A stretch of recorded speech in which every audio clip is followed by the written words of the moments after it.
Narito na ang Balitang Express sa oras na ito.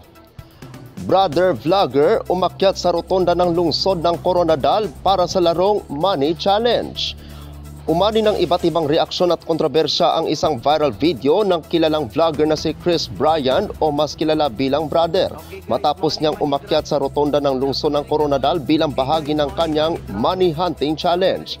Sa naturang video, makikitang inakyat ni Brother ang rotonda, isang pampublikong istruktura na itinuturing na isa sa mga simbolo ng lungsod, nang walang pahintulot mula sa lokal na pamahalaan. Bahagi ito ng kanyang content kung saan namimigay siya ng pera sa mga nanonood, ngunit naging sentro ito ng talakayan tungkol sa responsibilidad ng mga content creator sa publiko. Ayon sa ilang tauhan, nakarating na sa kanilang tanggapan ang video at kasalukuyan na itong iniimbestigahan.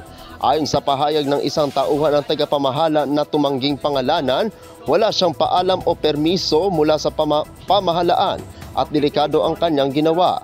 Habang may mga taga-suporta si Brother na nagsasabing content lamang yun at bahagi ng kanyang pagiging malikhain, may mga netizen din na mariing tumutol na iginiit na maaaring maging masamang ehemplo ito lalo na sa kabataan at posibleng magdulot ng aksidente.